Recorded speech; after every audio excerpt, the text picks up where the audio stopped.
یہ سوال ہے جی، السلام علیکم ورحمۃ اللہ وبرکاتہ۔ وعلیکم السلام ورحمۃ اللہ وبرکاتہ۔ استاد محترم، قرآن مجید کی طرف کمر کر کے بیٹھنے سے بندہ گنہگار ہوتا ہے کہ نہیں؟ سنا ہے اس سے مراد یہ ہے کہ قرآن مجید کی تعلیمات کو پس پشت نہ ڈالا جائے۔ نیز جو صورت نماز کے بعد پڑھنے کا حکم ہے، کیا وہ نماز سے پہلے پڑھ سکتے ہیں؟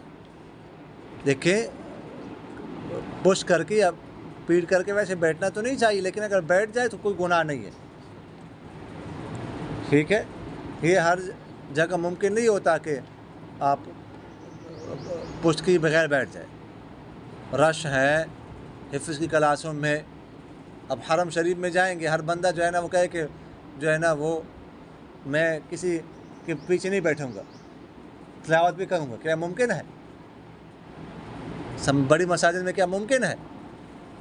جہاں پہ صف، اب ہماری جو بڑی مسجد ہے، نماز کے دوران صف بھری ہوتی ہے، نماز سے پہلے طلباء تلاوت کر رہے ہوتے، اب ہر بندہ یہ کہے کہ میں نے کسی کے جس کے ہاتھ میں قرآن پاک ہو، کہ کسی کے پیچھے میں نے بیٹھنا نہیں ہے، کیا ممکن ہوگا؟ تو اس لیے سے گناہ نہیں ہوتا۔ اب وہ بات ٹھیک ہے کہ وہ پس پشت ڈالے، کہ پس پشت نہ ڈالے، اس کا مطلب ہے کہ اس کے تعلیمات کو پس پشت نہ ڈالو، اس کے احکام کو پس پشت نہ ڈالو، وہ مراد ہے، یہ مراد ہے۔ باقی جو صورت نماز سے کے بعد پڑھنے کا حکم ہے، کون سی صورت ہے؟ ایسی کون سی صورت ہے جس کا پڑھنے کا حکم ہے؟ ٹھیک ہے،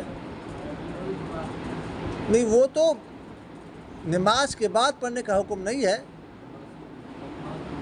رات کو پڑھنے کا حکم ہے۔ رات کو تو نماز کے بعد تو پڑھنے کا حکم نہیں ہے، اس لیے مغرب کے بعد رات شروع ہو جاتی ہے، پڑھ سکتے ہیں، ٹھیک ہے۔ مغرب کے بعد میرا اپنا معمول یہ ہے کہ میں جو ہے نا مغرب کے بعد جو دو سنتیں ہیں ان میں الف لام میم سجدہ پڑھتا ہوں، آدھی پہلی رکعت میں، آدھی دوسری رکعت میں۔ اس کے بعد 6 رکعت صلاۃ وابین پڑھنے پڑتی ہے، تو پہلی جو 2 رکعت نوافل کے اس میں 2 رکعتوں میں واقعہ پڑھتا ہوں، سمجھ آ گئی؟ اور اس کے بعد 4 رکعتیں ایسے، پھر جو عشاء کے بعد 2 صورتیں ہیں، دو سنتے ہیں نا، ان میں تبارک اللہ جی پڑھتا ہوں، آدھی ایک صورت میں، آدھی ایک رکعت میں، آدھی دوسری رکعت میں۔ اس میں بڑی سہولت ہو جاتی ہے، بس ختم۔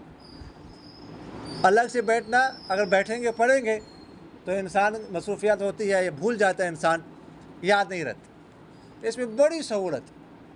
آپ لوگوں کو کیا مغرب کے بعد مطالعے کے لیے آنا ہے نا، تو کتنا ٹائم لگے گا؟ 5 منٹ زیادہ لگ جائیں گے آپ کے، تو پڑھ لے، پھر جا کے کتابیں لے بیٹھ جائے بس۔ اور مغرب کے بعد کرنا کیا؟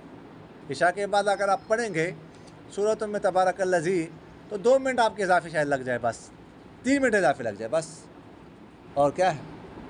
تو پڑھا کریں بس، اس میں بڑی سہولت۔